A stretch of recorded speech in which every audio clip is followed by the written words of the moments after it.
All right. I know we were talking about COINTELPRO and some of the history of that, but I wanted to jump back in time to your life and reading and listening to your books and interviews. My understanding is that after you came out of prison, that Eldridge was also an influence, that you heard him speak. Well, it was, well, actually, no, it wasn't so much the influence of Eldridge speaking. It was an article he wrote in Ramparts describing Huey P. Newton's, the first time he saw Huey P. Newton. And the first time he saw Huey P. Newton, if you go back to that Ramparts article, she came to the San Francisco area in order to provide to do some speaking or at a memorial or an event for Malcolm X. And Huey Newton and the Black Panther Party was a security. And when they came to the Ramparts office to meet up with her, they had a confrontation with the police. And some of that confrontation was caught on film. And Eldridge wrote, he wrote very, very lucidly about how Huey, conducted himself and the significance of a person like Huey, especially given at that time that so-called Black nationalism was very cultural. It was very symbolic. Black people were walking around, and in the 60s, Black was beautiful. And we were walking around with big afros and wearing dashikis and telling Black women that they should walk 2 steps behind us and all of that stuff. But we wasn't sincere about any type of resistance to the armed agents of the state who were killing us and maiming us and intimidating us.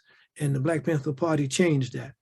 And in my mind, coming from the way I grew up, as I had described, I said, if there was any organization that I felt an affinity to, it was this one. And this really became clear on a real cold day in October, when young white radicals and the yippies and all of them decided to raise the Pentagon.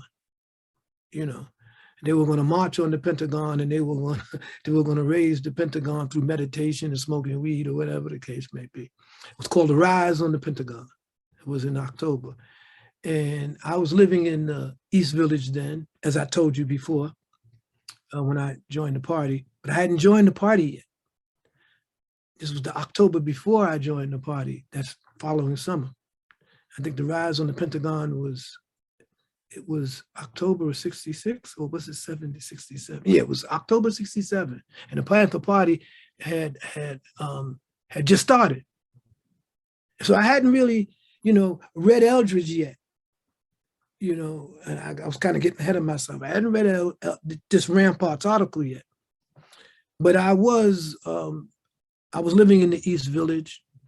I considered myself somewhat of an artist because I had a little artistic talent. And this was the year of love, of course. In 67 in the East Village was wild. I lived across the street from one of the major underground jazz places called Slugs on East 3rd Street. And Jackie McLean, John Coltrane, all of these icons of jazz used to come into Slugs on Friday and Saturday nights and jam. And I lived across the street, and like I said, I was into art more or less, and I had gotten out of prison that May of 1967, and so I was at this party in Chelsea, here in New York. A house party, and there were a lot of white kids there, and most of the white kids down in the village, then they loved the blues. They understood the roots of rock and roll, and all of this were the blues. And me being a student of history, I was kind of like, yo, man, what do y'all know about the blues? Because I didn't even know that so much about the blues. And I used to sit around listening to them and smoking weed and stuff and listening to the blues. And that's, I mean, to this very day, I still, you know, all of my mixes are old school blues from, you know, from Mississippi blues to urban blues to, you know, to all of them, Howlin' Wolf, you know. So I was at this party in Chelsea, and someone was passing out a poster, a handbill about the rise on the Pentagon. And everybody was smoking weed, dropping acid and everything. So they was all kind of crazy. So they said, let's all go down to DC. Let's go down to the Pentagon. Everybody wants to go, you know? So it was quite haphazard. I jumped in some type of Volkswagen with about 29 people in the Volkswagen. This was one of those, how many people could you get in the Volkswagen? And this was a Beetle. I'm not talking about the bus, you know? And so I jumped in the Volkswagen. My cousin, who had came from California then, Benny, you know, he was like a black hippie, you see? And that's how I wound up at the party. And he had this little Volkswagen. So we said, let's go. We all drove down to DC for this rise on the Pentagon at about 5 o'clock in the morning. And we get down to DC about 8:30, and the place was packed. The streets were jammed. I never saw so many white kids, white folks in one place at one time. And they were all young. And they were all moving towards the Pentagon. And so we jumped out, and I went to this rally at the Pentagon, and one of the keynote speakers at the Pentagon at that time was Dick Gregory. And Dick Gregory, then he was fat. And, and Dick Gregory said that when he was speaking that he was going to go on a fast until the end of the Vietnam War. Well, you know how long that took from 67. So he became a vegan, and he became quite thin before the Vietnam War ended. But I never forget how rotund he was at that time. And so I was down at this rally, and I was, you know, all these young radicals who were challenging the National Guard with bayonets, and they were sticking flowers down the barrel of their gun and all of this stuff. Now, I wasn't so much with sticking flowers down the barrel of a gun, but I was really, really impressed by the rebellion against the status quo, against the state, against the military, by that generation of young white activists. And there were Black students there from the HBCUs. And something happened with Benny in his car, and either broke down or something, but I hitched a ride back with some Black students back to New York. And we had this discussion, this really heated discussion on the ride back. And I think some of them kids were activists in the South, in SNCC, and some other, yeah, some of them were young Black activists from the South, because we stopped in Baltimore on the way north, because everybody wasn't from New York. And so I had a discussion with them, and it really hit me that this generation was different. That my experiences from the streets in the Southeast Bronx, you know, this wasn't part of it. I hadn't experienced this organization, mass mobilization, standing up against the system. You know, of course, I was in jail when we would have riots and rebellions and tear the jail up and go to the box and get shipped out. But that's a whole different thing. You know, to see these young kids in college and stuff talking about imperialism, talking about the U.S. militaries and its role, and the police and their role. So I was right when the Black Panther Party came to New York. And right before then, I read Eldridge's book. And so when they came to New York, Eldridge Cleaver came to speak at Fillmore, which was like down the street from where I live, almost literally. And so again, I went, and there was this whole anti-establishment crowd there, and Eldridge spoke, you know, and at that time, Eldridge was on the Peace and Freedom, a white anti-war organization from the Bay Area, Peace and Freedom Party. He was the vice president candidate on the Peace and Freedom Party. And Eldridge came and spoke. and he talked about Ronald Reagan and the California police in the language and from the experience that I understood coming out of prison. And the Black Panther Party chapter started around that time, in New York. And so at that time, we didn't have offices when it first started. We were using a room at Brooklyn College to meet every weekend. And so I went down to the Brooklyn College meeting for the Black Panther Party. And there was discussions in there on the, what the Black Panther Party 10-point program was about, and basically, but most of the early, well, this is in my book that I'm supposed to be putting out. Most of the early members of the Black Panther Party in New York came out of SNCC. They left SNCC when H. Rap Brown, Imam Jamil Al-Amin left SNCC,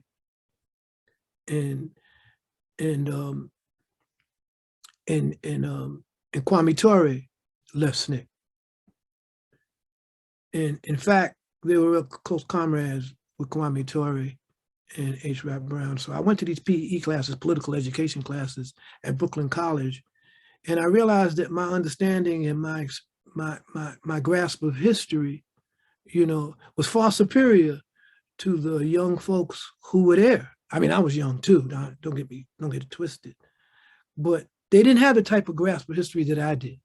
But they also had a better understanding of mass mobilization and how to and what Black folks really needed than I did, because they looked at Malcolm, they had Kwame Ture and Imam Jamil Al-Amin, H. Rap Brown as leaders who were very prominent figures and very astute activists and of Black self-determination and Black militancy. So I found a home there. I found out I found that I could contribute and I could learn from that process. And so after a couple, it was no more than maybe 2 months after Eldridge came, that the Black Panther Party started to open up chapters from these PE classes that we were having at Brooklyn College in downtown Brooklyn. And so those of us who attended those classes were broken up into residences, and they were, well, where did you live? I lived up in Manhattan, so we're gonna have a branch in Harlem, so you should be in Harlem. And if you lived in Brooklyn, it's the Brooklyn branch. And so, at that time, after that interview, after that run-in that I said, when I signed up with the media, I moved up to Harlem. I moved back to Harlem. And so by the time I got up to back to New York and we decided to open an office, I was one of the founding members that opened up the Black Panther Party Harlem office. In fact, I painted the sign on the at the top of the office that you see in the videos, and we opened up the office. And it was really funny how we opened up the office, because the office was rented. It was an empty office. It was an empty storefront, and the storefront was leased by HARU Act, which was an anti-poverty organization in Harlem called HARU Act. And HARU Act came into existence during the war on poverty. So it had all this money, and they just leased different places where they wanted to have a storefront, but they didn't have anybody there, but they was paying the lease. So we cut the lock on the door, painted the Black Panther Party a name and logo over the top, and we moved in. So HARU Act paid for the Black Panther Party office until the landlord realized that we weren't HARU Act activists, and they tried to get an eviction notice, and they couldn't get eviction. You wasn't going to evict us. We were the Black Panther Party. Were you going to shoot us out, this motherfucker? So they had difficulty evicting us, and of course the FBI said, no, leave them alone. leave them alone so we could bug the office, we could bug the phone, we could keep track of them. So we never got evicted, and so that's how we wound up opening up the Harlem office. It's kind of like ironic that the original subletter, the original sublease for the Black Panther Party office in Harlem came from an anti-poverty program that was started by Lyndon B. Johnson's War on Poverty. Mm. And you recall the address or cross streets of the office? Yeah, 2026 7th Avenue. And a lot of people, when they think of the Panthers, they just think about the rigorous self-defense aspect of it. What were some of the programs and services and things that the Panthers did? We see I'm glad you mentioned that, because the first thing that we got involved in was the tenants movement. And at that time, there was this massive tenants rights movement led by Jesse Gray.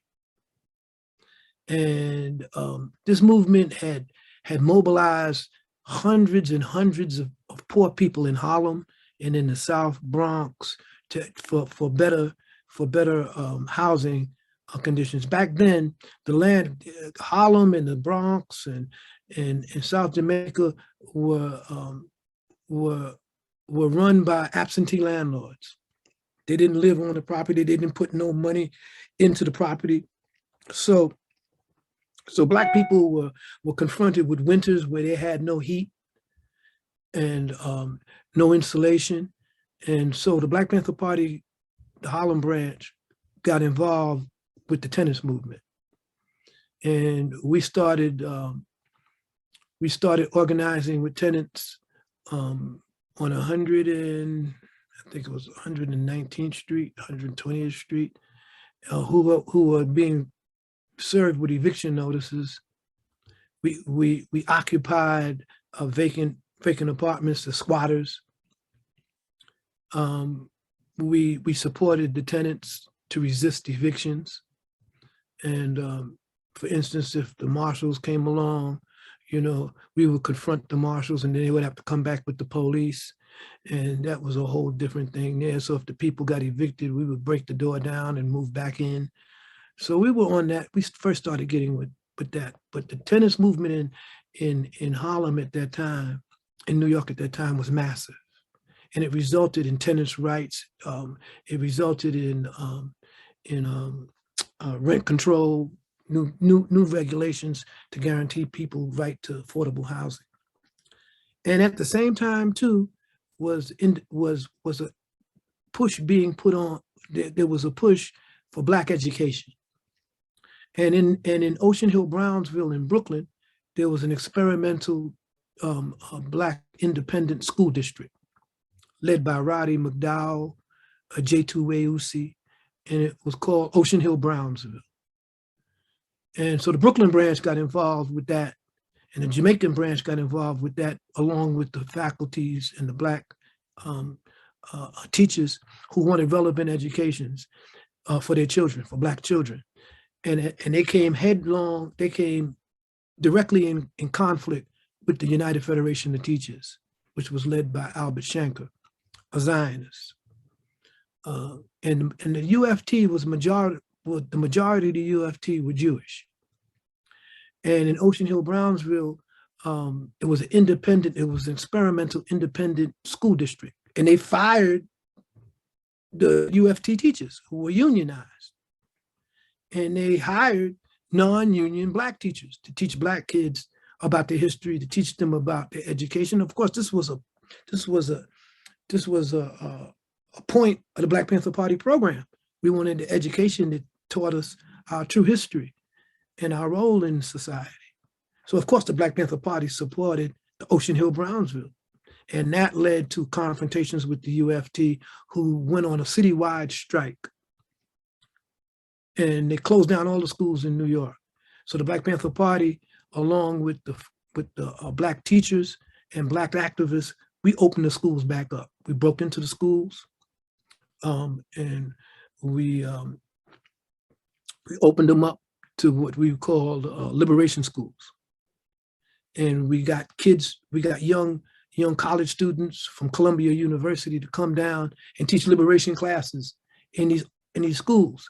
We got the black custodians to come in and fire up the boilers and provide heat in the schools. So now this was a contradiction for the UFT, because during the non-school hours, most of these schools were community centers, or supposed to be community centers. But we made them into community liberation schools. And we began to do that. And so the Black Panther Party was at the spearhead of breaking into the schools. I broke into 2 of them. In fact, I got a cut on, my fingers still dislocated from how I got cut by a window breaking into one of the schools in Harlem. And so that led to confrontations with the police. Some of the police who were then, and the UFT then was in league and alliance with Maya Kahani and the JDL, the Jewish Defense League. And that brought us in conflict in Ocean Hill, Brownsville with the JDL. And this was a physical conflict. So we start fucking them up, and they thought that because they had the authorization of the police and the backing of the police, they would come back at us with sporadic arrests, and they would try to come up to our offices and picket the offices up in Harlem, and we would kick their ass and run them out. And because, we were not nonviolent by no stretch of the imagination. So we believed in urban guerrilla resistance. So when the sun set, it was, like Malcolm said, it was even Steven, you see. So this conflict went on for a while, and eventually the Ocean Hill Brownsville initiative won out. But it went out it wasn't completely what we wanted. So the folks in Brooklyn opened up Uhuru Sasa Shule, a Black school that ultimately my son would go to, and all the way to junior high school. And this became an institution in Brooklyn and Bedford-Stuyvesant. I think it's still there today, Uhuru Sasa Shule. So this struggle for tenants' rights, for relevant education, against the police misconduct in the Black community was one of the first struggles that the Black Panther Party in New York got involved in. That's interesting. I didn't realize that the head of the teachers union was a Zionist, and it highlights some of the contradictions in that you do have these Orthodox communities in Brooklyn, for instance, that have their own police, have their own schools. So it's interesting that they really push back against a similar thing for the Black community. Oh yeah, I mean the JDL had a working alliance in Williamsburg with the police. I mean they had community patrols with the police. Black kids couldn't come into Ocean Hill, Brownsville without being set upon by the JDL or the police. In fact, during the height of the Ocean Hill, Brownsville struggle, a young Jewish kid that was a member of the JDL had ran over and killed a Black kid. And he fled to Ocean Hill, Brownsville, and the police never arrested him. They invited him to the police station, to fill out an investigatory report. And, we didn't like that. So we descended at night under cover of darkness on Ocean Hill, on Williamsburg. And that led to a confrontation with police. That the police said that we were ambushing cops, and so we were on some anti-Semitic witch hunts. And the kid was ultimately brought before a court as a hit and run driver. And he never showed up in court. They gave him a bail. They released him in his own recognizance. He fled to Israel. And he's in Israel to this day. He never was held accountable for the murder and the hit and run of a young Black kid.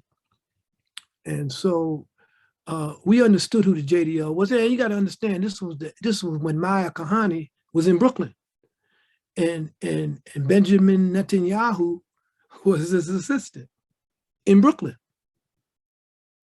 who would later become the prime minister of Israel and founded the Likud party, which was based on the ideology and organization of the JDL, the Jewish Defense League in New York. So we always, because of those types of struggles, we had to understand who the UFT was. So we began to understand what Zionism was. And if you notice in one of the early publications that was put out by the Black Panther Party Community News Service, we had an article that was written by a New York Black Panther, one of the Panther 21, Michael Setaweyo Tabor. It was titled Zionism plus Nationalism equals Racism. And this was put out in 1970 in the Black Panther Party. And it was an analysis of Zionism as a form of racist nationalism and jingoistic nationalism and our understanding that the state of Israel was a European settler state. And I still use that term today. In fact, I'm going on a tour of Europe in September.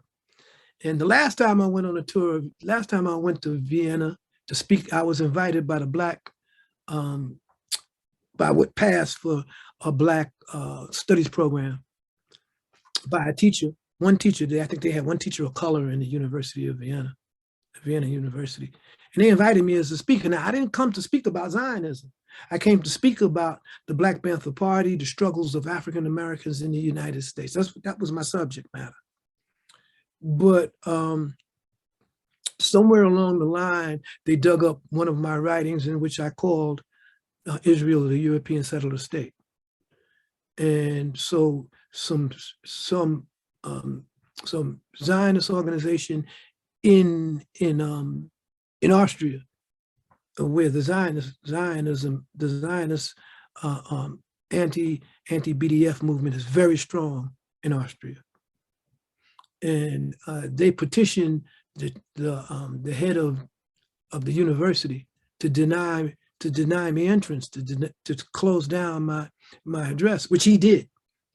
He said that, you know, they said that I was a cop hater, that I went to prison for killing police, that I was a member of the Black Liberation Army that was dedicated to killing law enforcement, and that I shouldn't be permitted to speak at the University of Vienna. And I was anti-Semitic, and they used my analysis of Israel as a basis to show that I was anti-Semitic.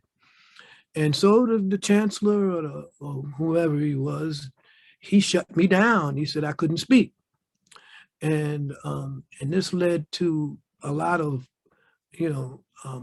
protests from academia, from radical academics in Austria and Germany, about that. So then he tried to relent and said, well, I could speak to a select audience. So I said, man, like, fuck that. I ain't speaking at all. I'll speak to the, in the community. I'll speak in Vienna. So I went to an info shop that they had there, and it was packed. I mean, hundreds of people came. And so I spoke to radical anti-fascist teachers and academicians. I spoke to activists from Vienna, from around Vienna and Munich. And it's on tape. It's on YouTube, I think. And so I'm going back in September for 10 days. I'm going to Vienna, to Munich, to Berlin, to Paris, and of course to Rome. So they have set that up already for this tour.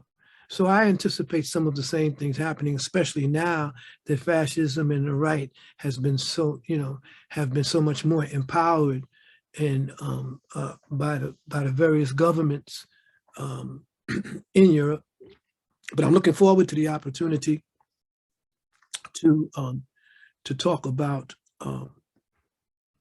some of the things that you could imagine that are going on right now, whether it's whether it's the war in the Ukraine, NATO, the use of NATO, what is NATO doing in Africa, for instance, about the marginalization of the European working class, the right-wing developments in Europe. Because the first time I went to Europe after I got out of prison, the Berlin Wall had just came down.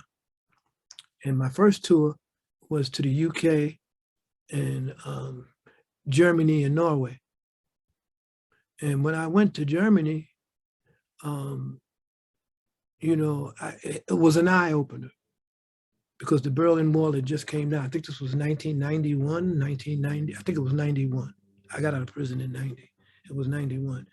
And I spoke about Black political prisoners in the US and stuff. But I had to get an escort of radical Germans because fascism, the youth in East Germany were fascists. And I said, well, how is this? You know, and this was an enlightenment to me. I said, how could, you know, these youth from the former Soviet bloc nations, why were they fascists? And they explained it to me that fascism, because it was such an anathema by the Soviets and by the Eastern Bloc nations, that that young radicals who opposed the state, who opposed the rigid constraints of the state, who were rebelling against organized violence of the state and the organization of the state, that the norm, that the ideology that disturbed the state most was fascism. So they became skinheads. They became neo-Nazis. This is amazing how youth will gravitate towards a radical ideology just because it opposes the power and the rigidity of the status quo. You see? And so that kind of gave me an understanding, a small understanding of how to write and how fascism has arose in modern day in the EU amongst youth and amongst the right. Of course, now much has changed, but that was an eye-opener to me. How could the youth be so fascist with the fall of the wall? You would think that they would be working class revolutionaries who oppose capitalism, who oppose the racist nature of the Western nations, and but it was the opposite. Just because fascism represented an ideology that the state opposed when they were growing up in Eastern Europe. Yeah, and you wonder also how much the West, you know, try to influence that as well, try to stimulate and support any sort of opposition to the Soviet Union, to communism, and so help bolster that ideology. But well, you know, the U.S. was never opposed to using Nazis and fascists. We know about Operation Paperclip. We know about how the U.S. used the Abwehr, the military intelligence of the Nazis at the beginning of the Cold War. So we do know that they had Werner von Braun and developed the U.S. missile technology, you know. So the United States was never opposed to using fascists and neo-Nazis in pursuing its agenda of hegemony and power, and we know that for sure in South America, in Latin America. You know, the backing of fascist oligarchs and dictators and militarists in Brazil, in Argentina, in Venezuela, and across Latin America. So it's no surprise, and to this day, it's no surprise that the so-called alt-right and the so-called white supremacists in the United States are some of the most ardent evangelical Zionists on the planet. They're more Zionists than the Zionists. because they believe that Israel is foretold that the rapture and the second coming of Christ is only going to occur when the Jews reoccupy the Holy Land. So, I mean, that right there is all scrambled up, because the Europeans who are occupying the Palestine are not Semites, they're Europeans. And anti-Semitism is a misnomer, because there's a difference between Sephardic Jews and Ashkenazi Jews, and history is different. And Europe has exercised pogroms against the Ashkenazi Jews that go all the way back to the fall of the Moorish Empire and the Inquisition. So people don't understand that there's differentiation between the Europeans who have claimed, the Ashkenazis who've claimed to be Semites, and the reality that they haven't got an ounce of Semitic blood in them. So they have no real claim to Palestine, you see. And this is something that Zionists have always been very adamant on trying to conceal, that their claim to the Palestinian lands is a bogus claim. And it was a result of the Balfour Agreement. It was a result of a relationship between the Zionists, the Zionists in the West, who were major financiers of the British Empire, and European elite who influenced the British opposition to the Ottoman, to the Turkish Empire and its collapse. So the history, and then again I said that those books in the library in prison gave me a better understanding of what's happening today. And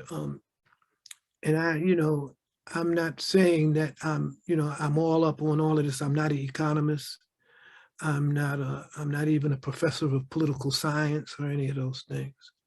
But having a grasp of the struggles of people against empires has done me well in understanding who my enemies are today and who are our friends. Yeah, and I think we'll see in Ukraine that it's like a gathering place for far right fascists from all over the world, funded by the U.S. primarily. Yeah, the Azov Brigade and all of these things, and the Ukrainian history is pretty deep too, because the Ukraine has always been a bone of contention from the Habsburg empires. The Poles at one time, Poland once time occupied parts of the Ukraine, and the Ukrainian nationalists had to ally themselves with them against against Tsarist Russia.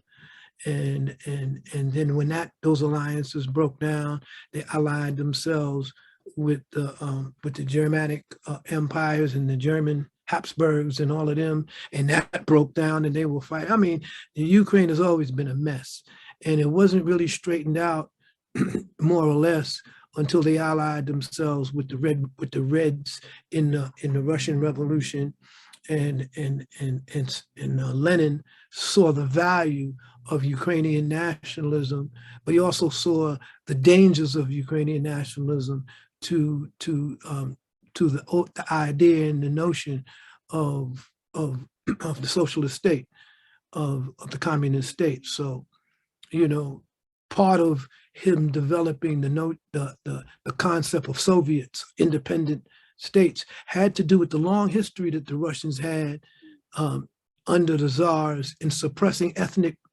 groups inside of what is today Russia.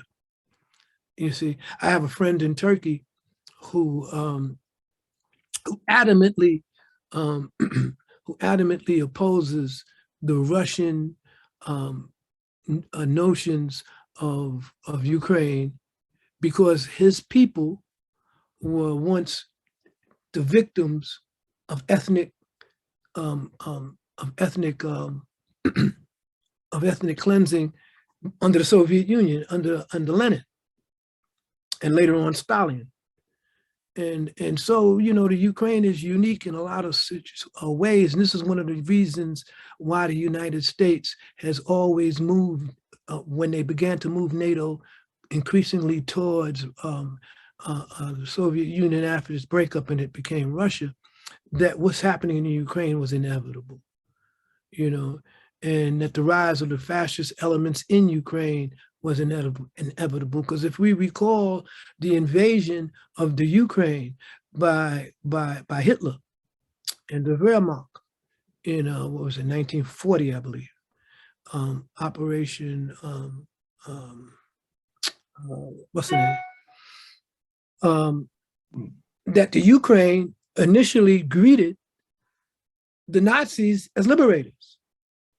Many of the Ukrainians looked at the Nazis and Germany as liberators from Stalin and Russia. And so this goes to the ethnic rivalries that I'm talking about, you know, that the Soviet Union had to deal with. And this wasn't just in the Ukraine. This was in Turkestan, you know, this was in Central Asia, the Central Asian republics that were mainly Muslim, you know, had to drop their Muslim names in order to be recognized by the Communist Party in Moscow. And if you look at some of the things that I wrote back during before Gorbachev, you know, when I talked about the Soviet state as not as a communist state, but as national socialists, as anti-democratic national socialists who look to Europe and look to European white supremacy as their legacy, as their heritage. And we see that now with Russia. Russia does look to Europe as Russia doesn't look to Asia as in its roots, although Moscow in its early years, and some say, was founded by the Mongols, you know, and which brings me back to the name of my son, Subutai.